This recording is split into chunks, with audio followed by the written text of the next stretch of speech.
but they reached out to me on like May 3rd or May 4th, like a week after Mifsud. And they're like talking to me. They're asking me about Trump, about Russia, about just general things, about my background. And on May 6th, I get an email from Erica Thompson, that same girl. And she's like this, oh, can you meet with my boss, Alexander Downer, on May 10th? I'm like, okay. And I Google Alexander Downer. He's like a huge politician. He's like the most senior politician in Australia.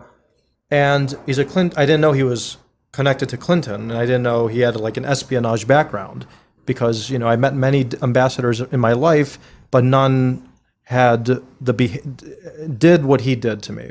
And I want to explain what happened in this meeting with Alexander Downer on May 10th that apparently sparked this investigation, or was some part of the predicate that resulted in this investigation. I'm sitting down with Alexander Downer, just like you and I are, like basically this far apart. And I had given an interview in the Times of London like 4 days before I met him, which is like London's top newspaper. And I said that David Cameron should retract and apologize for calling Trump divisive and stupid about his Muslim ban comments.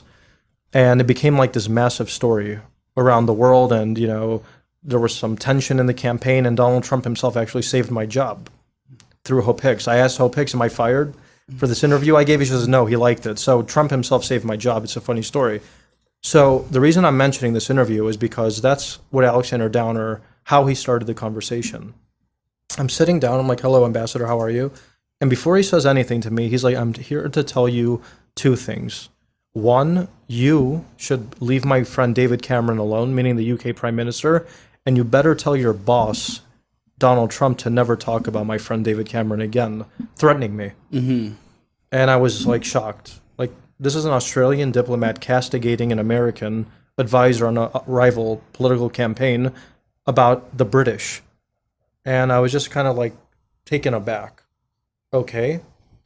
Right away, he pulls his phone out like this, and he holds it up to me like this, and I feel right away he's spying on me, or he's recording me. I felt like I was in the Twilight Zone. Like this, not even surreptitiously, just, like this overt. Kind of sneak it out and ask some questions. He was this overt about it, like where and I was so uncomfortable, where he's looking at me with this stern look in his face, asking me questions, and he holds his phone up like this every time he asks me questions. So obviously, he was spying and recording. Did you ask him if he was recording? Did you no, say no? I you know why? Because I was thinking to myself, this can't be happening.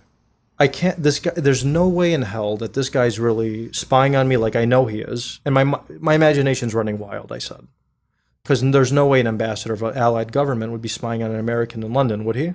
Mm. So then he gets into these strange tangents of, hey, George, you know, I know all about your background in the energy business in the Middle East and Israel and Cyprus, and I'm just letting you know that what you're promoting is wrong.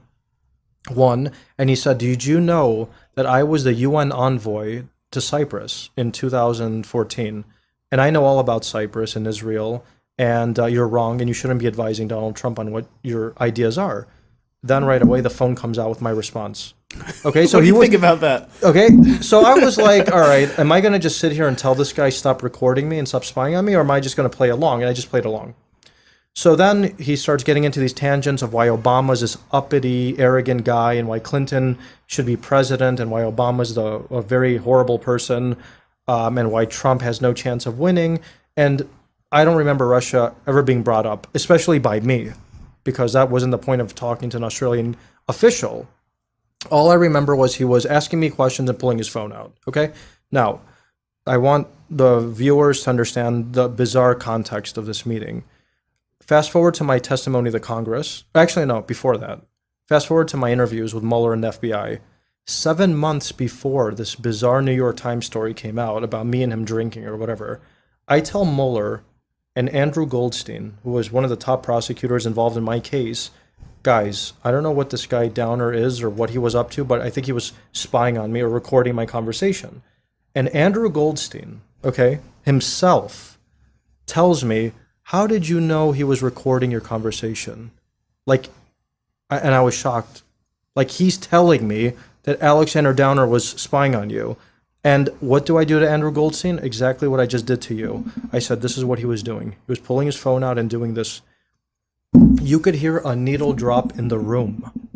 I said it in front of Goldstein, Zelensky, another prosecutor of Mueller who was involved in my case, and the two FBI agents and my lawyers. And it was as if I said something that should have never been, one, known about, and two, repeated. Okay? Fast forward, I get this bizarre story in the New York Times about Downer. Okay? And after that, I'm testifying to Congress in October of 2018 in front of Mark Meadows and John Ratcliffe. And actually, my transcript is public now. So I highly recommend everyone watching this goes and Googles George Papadopoulos' testimony to the House Oversight Committee, because it's a very interesting and fast read, all 239 We'll pages. put the link in the bio for that. And why is this important? And because Mark Meadows, probably the top ally of Trump in Congress, is asking me a couple questions like this. Did you have any inclination that you were being recorded in any of your meetings? That was one question he said. And two, were you ever presented with any transcripts of your meetings with people like Joseph Mifsud, Alexander Downer, or Stefan Halper? And I was like, no. What are you talking about, basically? And I said the only thing I remember was Alexander Downer and Stefan Halper playing with their phones, and I think they were recording me. So I said this under oath, okay? So I remember Mark Meadows and the members of Congress nodding, basically telling me, without telling me, and this is in the transcript, that the U.S. government is in possession of transcripts with you, Joseph Mifsud, okay? This is like a bombshell, what I'm saying right now. Alexander Downer and Stefan Halper. Meaning I was being spied on and had my conversations illicitly recorded for purposes that are not yet clear, okay?